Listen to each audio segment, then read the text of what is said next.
vous choisissez. Il y a une inscription annuelle et après vous prenez les ateliers qui vous intéressent. Mais il y a plein, il y a beaucoup de gens qui vont. Ou alors ils vont en janvier, voilà, plein de choses. Vous avez des gens qui ont ça aussi, ça, parce qu'ils veulent revenir chez eux, ils veulent rencontrer comment ils bosser.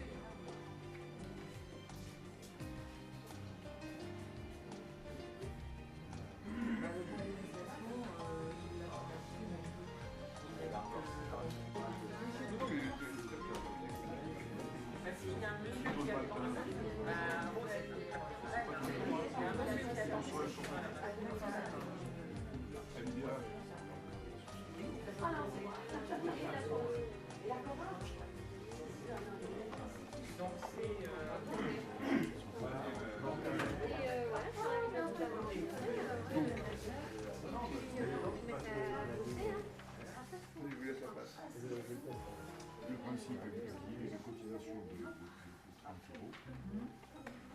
Il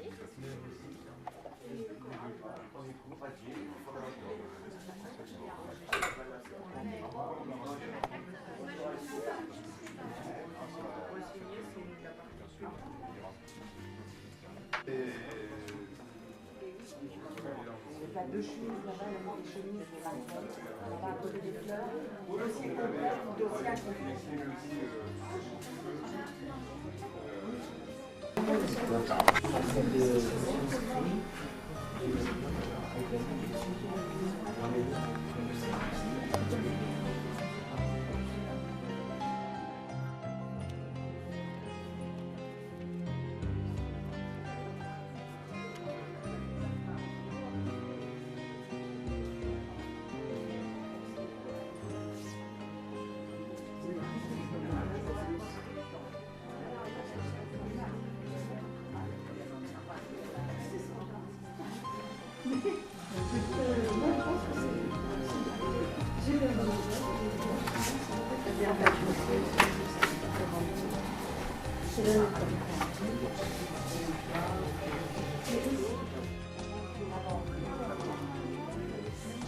Je la récupère en route.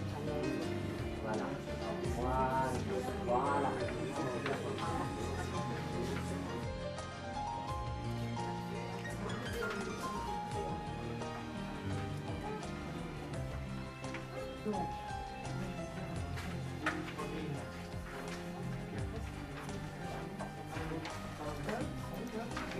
Avec ce qui se fait, absolument.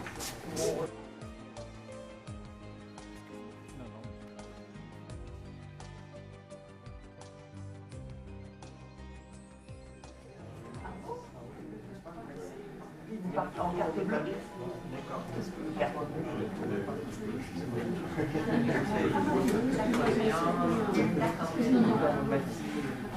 ouais, absolument.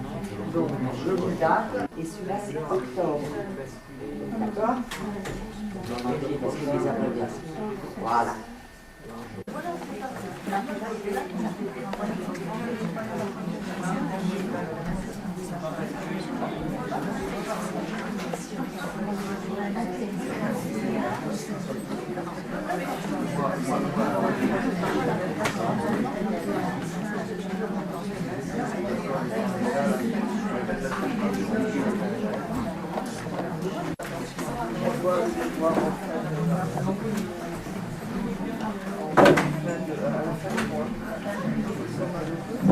Voilà, tout d'abord, merci d'être venu à cette présentation de programme qui, à mon sens, est toujours très importante. C'est cette présentation qui va vous permettre d'être guidé, d'avoir une idée beaucoup plus précise du contenu de ces cours et de ce programme qui s'intitule Actualité des arts. Je vous rappelle que je commence par la présentation de ce programme-là, Actualité des arts. Je continuerai par la présentation des techniques, enfin de l'histoire des techniques de l'art, et je terminerai par la présentation du cours sur la Grèce et l'histoire des religions, en début d'après-midi. Voilà, alors cette journée, comme le disait Marivonne à l'instant, est une journée d'inscription. Autrement dit, Marivonne Musquin se tient à l'étage pour recevoir les inscriptions de ceux qui ne sont pas encore inscrits. Et c'est tout à fait légitime, puisqu'effectivement, il vaut mieux connaître le contenu précis de ce programme avant, me semble-t-il, de s'inscrire. Voilà, et je vous propose alors de démarrer cette présentation. Avant cela, je m'assure que vous avez tous ce document qui est à la fois le programme et le calendrier des cours d'histoire de l'art 2013-2014 concernant ce sujet, actualité des arts. Vous avez ce programme qui est répété 2 fois, le lundi et le jeudi. Et à propos du lundi, il y a une petite modification par rapport à l'an dernier. Cette année, les cours commenceront à 13h30, voilà, au lieu de 13h45. Voilà, c'est la modification par rapport à l'an dernier, sans quoi le jeudi, le cours commencera à 13h45. Voilà, donc je m'assure bien que vous avez tous ce document, actualité des arts, programme et calendrier, document qui est fondamental puisqu'il vous donne à la fois toutes les dates de cours et les sujets correspondant à ces dates. Un document qu'il faut toujours avoir avec soi et qui déjà donc, vous donne une trame, un fil conducteur, c'est ce que je vais m'efforcer de présenter maintenant. Alors bien sûr, ce programme de l'actualité des arts est une suite, c'est une continuité par rapport au programme de l'an dernier qui était concentré sur l'art du XXe siècle. Et je vous rappelle à ce propos que nous nous en étions arrêtés au début des années 70. Donc on s'était arrêté, je crois, au mouvement ou au groupe Support Surface. Et vous avez été nombreux à souhaiter une suite, tout simplement, une continuité, donc aller un peu plus loin vers une évocation de l'art actuel, évocation et non toute l'actualité des arts. Je ne peux pas présenter en une année, c'est pas possible, toute l'actualité des arts. Donc ça sera une évocation, une simple évocation de l'art actuel, mais bien une suite chronologique, cependant, du programme de l'an dernier. On est dans la continuité. Alors c'est aussi cette évocation de l'art actuel, une approche critique. C'est une approche critique, une vision de l'art d'aujourd'hui qui est fortement marquée par un phénomène qui est simplement le phénomène de la globalisation du marché de l'art. Autrement dit, pour être plus cru, c'est une vision de l'art actuel qui est marquée par l'argent. Absolument incontournable au jour d'aujourd'hui, cette globalisation du marché de l'art, ce lien qui existe entre l'art et l'argent. Alors ça sera effectivement un des fils conducteurs, si vous voulez, une des trames que l'on suivra. Et il faudra auparavant, dans un premier chapitre d'introduction qui s'intitule « L'héritage artistique du XXe siècle », rappeler justement quelles sont les nouvelles bases pour un art actuel, quels sont finalement les principes. Et là, on va rappeler ce que l'on a dit l'an dernier, on va égrener les principes fondamentaux qui ont été posés au cours du XXe siècle et qui sont incontestablement les nouvelles bases pour un art actuel. Donc ce cours est un cours de rappel. C'est important d'ailleurs pour ceux d'entre vous qui prendraient donc sur le vif ce programme sans avoir suivi le programme de l'an dernier. Ça sera un rappel, ça sera donc une synthèse de ce que l'on a pu dire dans le courant de l'année précédente. Alors ces nouvelles bases pour un art actuel, je vous en rappelle quelques-unes, pas toutes, on verra cela dans le détail le jeudi. Donc en signalant que c'est une année consacrée aux techniques de l'art et non à l'art décoratif. Donc l'art décoratif, c'est-à-dire la céramique, la tapisserie, l'ébénisterie, l'orfèvrerie et j'en passe. Alors, donc ce sont des domaines très très intéressants. Personnellement, moi je ne les considère pas comme des arts mineurs, comme des arts secondaires par rapport à la peinture et à la sculpture par exemple, mais ça n'est pas le programme. Donc le programme ne concerne pas l'art décoratif. Le programme s'intitule « Approche historique des techniques de l'art ». Donc il faut être bien précis là-dessus, et puis j'espère bien pouvoir consacrer une année prochaine justement donc, à l'art décoratif. Pourquoi ne pas imaginer une année, entièrement une année donc, consacrée à la céramique, la tapisserie, l'ébénisterie, l'orfèvrerie, mais ce n'est pas le programme cette année. Donc le programme cette année, c'est « Approche historique des techniques de l'art ». Par ailleurs, donc souvent effectivement dans vos documents, on réduit le titre de ce programme à « Techniques de l'art ». Non. C'est une approche historique des techniques de l'art. Donc on fait bien de l'histoire de l'art, C'est-à-dire donc que l'on va montrer l'évolution des différentes techniques de l'art dans le temps. Ça sera une approche diachronique, et on verra ces techniques, on les considérera à une même époque, une époque déterminée. C'est une approche synchronique. Donc c'est l'histoire qui va compter. Donc bien sûr, on va présenter la technique, mais donc l'explication de la technique artistique ne pourra pas être une explication poussée. Parce que dans le cadre d'une salle de cours, ça sera forcément théorique, trop théorique. Hein, et rien ne vaut la pratique. Or la pratique, je ne suis pas capable de pratiquer donc tel ou tel art. Par exemple, une ronde bosse, je ne pourrais pas me permettre de faire encore une ronde bosse. Hein, ou une autre technique artistique.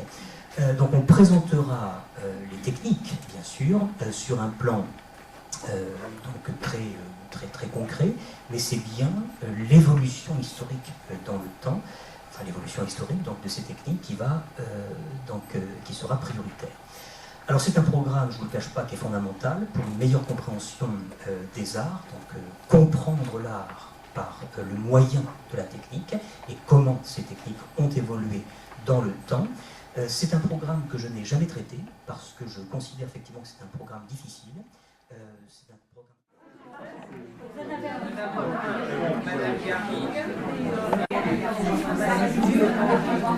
Voilà pour moi.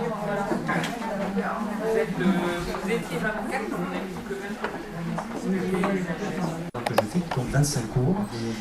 Là, c'est un programme qui est beaucoup plus accessible pour ceux qui ont moins de temps, qui ne compte que 15 cours et donc qui n'a pas, loin de là, la difficulté de certains de mes autres cours, notamment quand je présente ces programmes de 25 cours. Il y a quelques cours qui sont plus difficiles, l'histoire des religions par exemple, ça c'est un programme difficile. Là pas du tout, c'est vraiment un programme qui prend le contre-pied des autres programmes, que j'ai souhaité comme cela, donc il y a 3 ans de ça, quelque chose d'accessible, de simple, de presque léger finalement, voilà, que tout le monde peut suivre sans avoir pour autant suivi les années précédentes, et ainsi de suite. Donc ce qui fait qu'il n'y a aucune difficulté à propos de ce programme, et c'est pour ça que j'ai pas de commentaire en fait à faire concernant ce parce qu'en fait, si vous voulez, le commentaire sur le programme Actualité des Arts, il s'impose. C'est évident qu'il fallait présenter dans le détail le contenu. Ou sur l'approche historique des techniques de l'art, là aussi, c'est un programme où il fallait que je donne des explications. Mais là, non, j'ai pas d'explication particulière, voilà, vous livrez. Donc, sinon, on suivra donc la présentation qui vous est donnée sur le papier. Après une introduction sur la ville grecque, on va égrener finalement ces villes antiques grecques, de Grèce et de Macédoine d'abord, donc Mycène, Athènes, Délos, Delphes, Olympie, Corinthe et Péla, avec un petit détour par le musée national d'Athènes. La Grande Grèce, c'est Paestum justement qui va nous intéresser. Voilà. Donc ensuite Célinonte, Agrigente et Ségeste pour la Sicile. Et donc le dernier chapitre sera consacré à l'Asie mineure, aux cités grecques d'Asie mineure, Éphèse, Milet, Pergame et Hiérapolis, avec là aussi un cours particulier consacré au Pergamon Museum de Berlin, puisque pour faire une visite complète de Pergame, il faut passer par Berlin. Voilà. Donc voilà, c'est pas vraiment un programme difficile, mais c'est comme ça que je l'avais conçu donc il y a 3-4 ans de ça. Je ne voulais pas que cette activité-là du vendredi après-midi soit lourde, chargée, trop chargée en cours, et que le contenu soit aussi trop chargé. Donc pour ceux qui ont suivi, n'hésitez pas. Voilà. Alors ces dates et les sujets qui correspondent à ces dates. Vous avez tous ce document. Alors, je vous rappelle que le cours a lieu le jeudi matin, que le jeudi, nous serons à la salle du Verdet. Toujours. Voilà, le cours a lieu de 11h à 12h30. Salle du Verdet, donc à Libourne. Voilà, je précise que cette année est une suite, que nous avions commencé ce programme d'histoire des religions il y a donc 3 ans de ça, il y a 3 années accompli maintenant. Donc la première année avait été consacrée à la préhistoire, donc à une tentative de reconstruction finalement de la religion préhistorique. La deuxième année avait été consacrée à l'Antiquité, à quelques religions antiques, égyptiennes par exemple, mésopotamiennes, et quelques religions indo-européennes. La troisième année a été consacrée, donc c'était l'an dernier, à la Grèce, entièrement consacrée à la Grèce, donc la religion grecque. Et cette quatrième année est donc une suite, mais c'est aussi une année charnière. C'est une année qui est, à mon sens, donc fondamentale, peut-être une des plus importantes du cycle, un cycle d'ailleurs, je ne sais pas quand est-ce qu'il va s'arrêter ce cycle, enfin bon. Donc en tout cas, dans ce cycle, l'histoire des religions, c'est incontestablement une année fondamentale, une année charnière, qui est consacrée en fait à une période tout à fait décisive dans l'évolution des religions. Et cette période, c'est les 6e et 5e siècles avant notre ère. Voilà, donc ça il faut le savoir dans l'histoire et l'histoire des religions. C'est d'abord une période des réformateurs, donc il y a donc des réformateurs qui émergent et qui vont réformer durablement, très très profondément, les religions qui existaient. Alors les deux principaux sont Zarathustra pour l'Iran et Bouddha pour l'Inde. C'est aussi une période, ou la période des grands penseurs orientaux. Alors parmi ces penseurs orientaux, extrêmes orientaux, il y a bien sûr Confucius, et il y a aussi et surtout Lao Tse. Et donc Lao Tse, il faut se méfier. A-t-il existé? Aujourd'hui, les historiens nous disent non, ils sont